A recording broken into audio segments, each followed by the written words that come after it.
रुको जरा, सब्र करो। यूनान के अंदर एक संत जा रहे थे।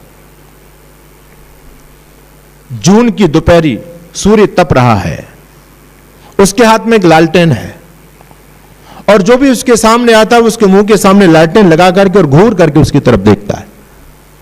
लोगों ने सोचा कि शायद इनका कोई स्क्रू ढीला हो गया, ये बाबा जी पागलपन का व्यवहार कर रहे हैं। इतनी तेज सूर्य तप रहा है, इतनी तेज प्रकाश हो रहा है और उस प्रकाश के अंदर भी लालटेन जला के घूम रहे हैं और लोगों की चेहरे की तरफ देखते हैं लालटेन का उजाला करके। एक व्यक्ति ने पूछा कि महाराज ये क्या कर रहे हो आप, क्या खोज रहे हो आप लालटेन लेकर के, क्या देखना चाहते हो आप? कहते मैं इंसान देखना चाहता हूं, मुझे इंसान नजर नहीं आ रहे आज। बोले इंसान ये लालटेन लेकर के दिखाई देगा? अरे इंसान देखना है तो वैसे देख लो, अंधेरा थोड़ू है, इस लालटेन की क्या आवश्यकता? वो कह रही है तो मुझे भी पता है, लेकिन लालटेन जला करके जो मैं नाटक कर रहा हूं मैं लोगों का ध्यान आकर्षित करने के लिए कर रहा हूं, जिससे लोग इस बिंदु को बहुत गंभीरता से लें कि हां वास्तव में ये इंसानियत धरती से समाप्त हो रही है, ये इंसानियत समाप्त ना हो जाए। अगर इंसानियत समाप्त हो गई तो धरती का ताना बाना ही समाप्त हो जाएगा। इसलिए जड़ों से जुड़ करके रहने की आवश्यकता है। डॉक्टर सत्यपाल सिंह सांसद हैं, वर्तमान में आर्य समाज के अच्छे कार्यकर्ता हैं और वो पहले मुंबई पुलिस के बहुत बड़े अधिकारी, सबसे बड़े अधिकारी रहे।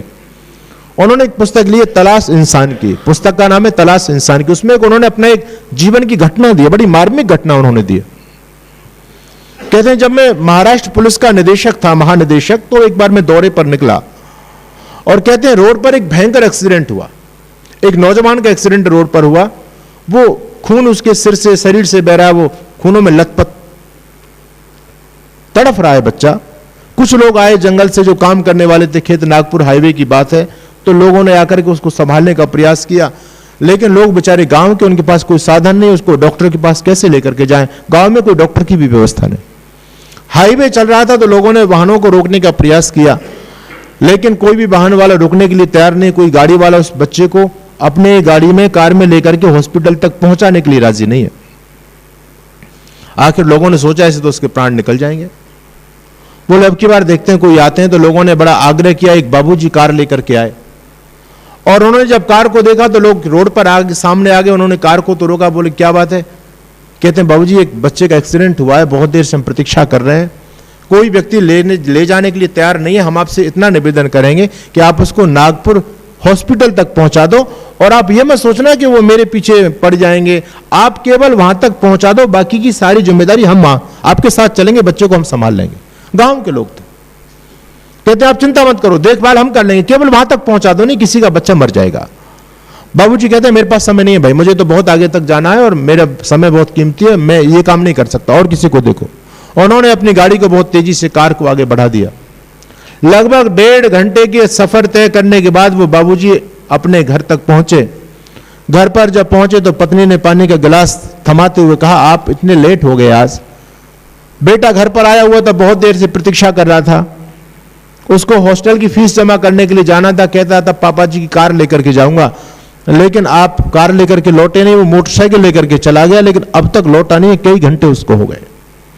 जब उसकी पत्नी ने यह बात की तो अचानक इस बाबूजी का दिमाग घूम गया और घूम करके इसने गिलास का पानी, पता नहीं क्या इसका तारतम्य दिमाग में जोड़ा, और इसने गिलास का पानी वहीं नीचे रख दिया और अपनी पत्नी से कहता तुम जल्दी से तैयार होकर के मेरे साथ कार में बैठो, मकान को ताला लगाओ, जल्दी मेरे साथ चलो। वो कहती है बात तो बताओ, बात क्या हुई? बोले नहीं, बात बाद में पता चलेगी, तुम पहले मेरे साथ बैठो। अपनी पत्नी को गाड़ी में बिठाया और उस व्यक्ति ने बहुत फास्ट ड्राइविंग करते हुए वहीं पर पहुंचा जहां पर वो इसकी कार जब पहले रुकवाई थी, किसी नौजवान का एक्सीडेंट हो गया था। अब की बार जब ये पहुंचा तो वहां कोई ना नौजवान है ना कोई भीड़ है, वहां पर केवल सड़क पर खून बहता हुआ नजर आ रहा है।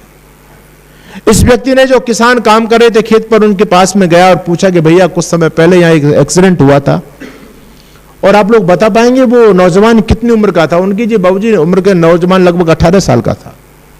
कैसे कपड़े पहने थे? बोले पीली शर्ट पहनी हुई थी उस नौजवान ने। अब जैसे पता पीली शर्ट और काला पैंट, तो उस व्यक्ति का दिमाग ठनक गया, घबरा गया है पूरी तरह से। और कहते वो नौजवान कहां गए आप? कहते हैं गांव के लोग कहते हैं बाबूजी एक पुलिस का बहुत बड़ा दल आया था और वो दल इसको उठा करके ले गया। डॉक्टर सत्यपाल सिंह कहते हैं मैं गश्त पर जा रहा था, दौरे पर, मेरे साथ पुलिस का बड़ा अमला चल रहा था। हमने रोड पर भीड़ को देखा तो मैंने सीओ को बोला कि जाओ देखो क्या मामला है। सीओ ने आकर के कहा कि बाबूजी साहब ऐसे एक्सीडेंट हो गया किसी नौजवान का। तो कहते हैं मैंने तत्काल उसको आदेश दिया कि सबसे पहले इस नौजवान को आप हॉस्पिटल पहुंचा करके एडमिट करो इसको, बाद ही पुलिस की कार्रवाई बाद में होती रहेगी, पहले इसकी जान बचाइए। तो किसान कहते हैं बाबूजी एक पुलिस का बहुत बड़ा दल आया था, उस बच्चे को लेकर के चला गया। ये पढ़ा लिखा व्यक्ति था, बाबूजी था, तो उसने सोचा कि कहां जाएगा, जिला हॉस्पिटल जाएगा। इस व्यक्ति ने बहुत तेजी से ड्राइविंग करके ये जिला हॉस्पिटल पहुंचा और हॉस्पिटल पहुंचा तो वहां जाकर के उसने विंडो पर पता किया कि इस नाम का बच्चा, उसकी ये हुलिया है, ये उसने कपड़े पहने हुए, क्या हॉस्पिटल में कुछ एडमिट हुआ है? कोई बच्चा बोले हाँ जी हुआ है। बोले कहां पर है? कहते हैं इमरजेंसी वार्ड के अंदर है। ये व्यक्ति बहुत तेजी से इमरजेंसी वार्ड की तरफ पहुंचा। इसके पैर कांप रहे थे, इसका मुंह सूखता चला जा रहा था, लेकिन इसकी पत्नी इसको ढांढस बंधा रही थी, कह रही थी पतिदेव चिंता मत करो, अरे बेटा यदि हमारा भी होगा तो एक्सीडेंट हो गया है, इमरजेंसी वार्ड के अंदर इलाज चलना, ठीक हो जाएगा, क्यों परेशान होते हो। ये दोनों पति पत्नी जैसे इमरजेंसी वार्ड के अंदर पहुंचते हैं, वहां जाकर के पता किया कि इस नाम का और ऐसी शकल का, इस कपड़ों का नौजवान को यहाँ एडमिट हुआ है। बोले हाँ जी हुआ तो था। बोले कहां है? बोले अब तो वो मोर्चरी में चला गया, पोस्टमार्टम गृह में चला गया। जब इसने सुना कि पोस्टमार्टम गृह में चला गया तो व्यक्ति वहां पर एकदम गश खा करके नीचे गिर जाता है, इसकी पत्नी भी गिरती है। थोड़ी देर बाद इनको होश आता है, डॉक्टर लोग संभालते हैं, इनकी चिकित्सा करते हैं। और जब इस व्यक्ति को थोड़ा सा गश आकर के जब होश आया तो इस व्यक्ति ने पूछा डॉक्टर साहब ये तो बताओ उस नौजवान की मौत कैसे हो गई। डॉक्टर साहब कहते हैं बाबूजी काश वो नौजवान आधा घंटे पहले आ गया होता हमारे पास में तो आज उसका जीवन बच गया होता। ब्लड सारा निकल चुका था और हमने पूरा ब्लड बाहर से देने का प्रयास किया, लेकिन शरीर एक्सेप्ट नहीं कर पाया क्योंकि सारा ब्लड बह चुका था। काश वो बच्चा आधा घंटे पहले आ गया होता तो हम उसको मरने नहीं देते। आज जो बाबूजी कार वाला था अपना सिर पकड़ पकड़ करके फूट फूट करके रो रहा है और कहता यदि मेरे अंदर मानवता होती तो आज मुझे अपने बेटे से हाथ धोने नहीं पड़ते।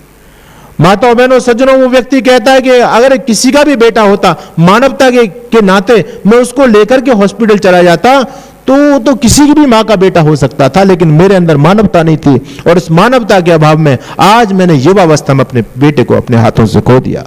ये सत्य घटना है। ये तो स्थिति यहां तक डामाडोल होती चली जा रही है समाज की। तो मैं ये कहना चाहता हूं डॉक्टर बनाइए, इंजीनियर बनाइए, लेकिन सबसे पहले मानवीय गुण बच्चे के जीवन में होने चाहिए। नहीं देंगे तो स्थिति बड़ी खराब है। लखनऊ की घटना आप सबने सुनी होगी, एक कर्नल साहब के पत्नी का निधन हुआ, दो बेटे, दोनों बेटे अमेरिका में रहते थे। कर्नल साहब की पत्नी चली गई बुढ़ापे में, बड़े व्यथित हैं, बड़े परेशान हैं। बेटों के पास फोन किया, बेटे आ जाओ तुम्हारी मां चली गई है। कहते पिताजी आते, अमेरिका यानी बहुत दूर है, आने में समय लगा, बेसब्री से अपने पत्नी। अब शहरों की कल्चर आप जानते हैं, किसको किससे क्या मतलब है। अकेले कर्नल साहब अपनी पत्नी के साथ बैठ करके उसके वो जीवन के वो स्वर्णिम पल याद कर रहे हैं कि कैसे कैसे मेरी सेवा करती थी। आज वो सब कुछ संस्मरण है, पत्नी तो उनके पास में नहीं है, डेड बॉडी पड़ी हुई है। बच्चों का बेसब्री से इंतजार कर रहे हैं। तीसरे दिन बच्चा आया, घंटी बजी, छोटा बच्चा आया। कर्नल साहब ने कहा छोटू आ गए बेटे? बोले हाँ पापा आ गए। बोले तुम्हारे बड़े भाई कहाँ हैं? कहते हैं पापा बड़ा भैया नहीं आए। उन्होंने कहा कि अब की बार मां मरी है तो तुम चले जाओ, पापा मरेंगे तो मैं चला जाऊंगा। कर्नल साहब ने, यह सत्य घटना है, कर्नल साहब ने जब सुना तो कर्नल साहब ने अपनी रिवॉल्वर निकाल करके 2 गोली अपने कनपट्टी पर मार करके अपनी जीवन लीला समाप्त की। और कर्नल साहब बड़ा लंबा सुसाइड नोट लिख करके गए और उन्होंने कहा कि मेरे से बहुत बड़ी भूल हुई, मैंने अपने बच्चों को डॉक्टर बनाया, इंजीनियर बनाया और मैं बचपन से कहता था बेटा बड़ा बनना है, बड़ा बनना है, बड़ा बनना है। मेरे बच्चों ने मेरे अनुसार बड़े तो बन गए, लेकिन इतने बड़े बन गए, इतने बड़े बन गए कि अब इन बच्चों के जीवन में माता पिता का कोई रोल नहीं रहा, कोई अहमियत नहीं रही, हम उनकी दृष्टि में कुछ रहे नहीं। मेरा बेटा मेरे मरने की प्रतीक्षा करे, इससे बड़े शर्म की बात मेरे लिए और क्या हो सकती है। कहता है बेटा छोटू तुम आ ही गए हो तो दोनों को एक साथ ठिकाने लगा जाओ और फिर तुम चले जाना, दोनों भाई को जहां रहना है मस्ती से रहो। ये समाज की स्थिति बदल रही है, बिगड़ रही है, हमारी सारी मर्यादाएं तार तार हो रही हैं, चरित्र समाप्त हो रहा है, घर घर के हालात मान भावो ये स्थिति डामाडोल होती चली जा रही है। इसलिए मैं कहता हूं कि आप लोग संभालिए, हमको ही संभालना पड़ेगा। 3 लोगों की जिम्मेदारी, माता पिता और गुरु की। अब मां संस्कार नहीं दे पा रही, समय नहीं दे पा रही बच्चों को, पिता के पास समय है नहीं, वो अपने बिजनेस में लगाए और गुरुकुल समाप्त हो गए। अब कहां आपके बच्चों को आचार्य जी के पास आप भेज रहे हैं? आपके बच्चे तो कॉन्वेंट स्कूल में जा रहे हैं, स्कूल केवल पाठ्यक्रम पूरा कराता है और वहां से बच्चे को घर भेजता है तो पूरा होमवर्क दे करके भेजता है। घर में माता पिता भी होमवर्क कराते हैं, होमवर्क पूरा करके फिर बच्चा स्कूल में जाता है तो वहां पर फिर उसको अतिरिक्त वो वर्क दिया जाता है, फिर होमवर्क लेकर के घर लौट के आता है। बच्चा पूरा अपना पाठ्यक्रम पूरे करने में लगा हुआ है। ये जो महत्वपूर्ण जीवन का अंग है, धर्म शिक्षा, मोरल वैल्यूज, ये कहां आज बच्चों को मिल रहे हैं। पहले समय में नैतिक शिक्षा का पाठ्यक्रम होता था स्कूल के अंदर, वो समाप्त हो गया, अब कहीं नहीं मिल रही नैतिक शिक्षा। इसलिए बच्चे हमारे हैं तो इन बच्चों की परवरिश करना हमारा धर्म है, हमारा कर्तव्य है। बच्चे बिगड़ेंगे तो उसका खामियाजा हमको समाज को भुगतना पड़ेगा, और बच्चे यदि सुधर गए तो आप लोगों का बुढ़ापा सुधरेगा, आपकी सेवा भी हो सकती है। राष्ट्र और समाज की बात तो बाद में आएगी, पहले आपको ही संघर्ष करना पड़ेगा। तो मैंने ये थोड़ा सा निवेदन किया है कि हम लोग जागरूक बने, सतर्क बने, सावधान बने।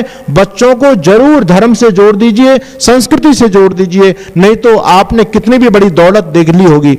एक सज्जन में कलकत्ता में गया, मेरे सामने रो पड़े, बहुत बड़े बिजनेसमैन थे। कहते हैं स्वामी जी मेरी संपत्ति मेरी आंखों देखी मेरे सामने बर्बाद हो रही है। मैंने कहा क्यों? कहते हैं मेरे बेटे ने, मैं उस मत का नाम नहीं लेता, उसको ज्वाइन कर लिया है और मैं उस मत के बारे में सारी सच्चाई जानता हूं। मैंने बिजनेस करके खून पसीना एक करके मैंने संपत्ति एकत्रित की थी, लेकिन मेरा बच्चा उनके चक्कर में पड़ गया, सब बर्बाद कर रहा है।